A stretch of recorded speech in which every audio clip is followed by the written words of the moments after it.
On Sunday, Colombian President Gustavo Petro blocked 2 U.S. military flights carrying undocumented immigrants from entering Colombia. In response, Donald Trump threatened tariffs, travel bans, visa sanctions, and enhanced customs inspections on Colombia. Petro responded by threatening reciprocal tariffs on U.S. goods. Later that night, Colombia agreed to accept all deported citizens, including via U.S. military aircraft.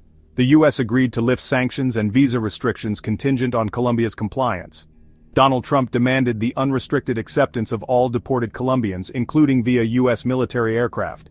Gustavo Petro initially blocked U.S. military repatriation flights, citing concerns about the dignified treatment of deportees. After Trump's threats, Petro agreed to accept deportees and plans to send his presidential plane to retrieve citizens from the rebuffed flights. Marco Rubio supports Trump's actions and emphasized the responsibility of nations to accept their citizens who are illegally present in the U.S. Mike Johnson threatened congressional sanctions and measures against Colombia if they didn't comply with U.S. demands.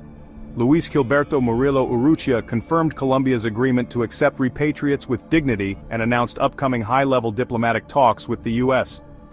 The U.S. military flights were carrying 160 passengers. It is unclear how many were Colombian citizens. Trump threatened a 25% tariff on Colombian goods, with a potential increase to 50% within a week. Petro responded with a reciprocal 50% tariff on U.S. goods. The U.S. is Colombia's largest trading partner, accounting for 34% of Colombia's total trade. The U.S. imported $17.5 billion worth of goods from Colombia in 2024. Colombia is a top supplier of crude oil to the U.S. Mexico also refuses to allow U.S. military repatriation flights but accepts civilian flights. The U.S. might consider sending deportees to a third safe country if their home countries refuse to accept them.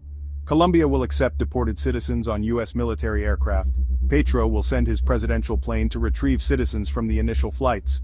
High-level diplomatic talks between the U.S. and Colombia will occur soon.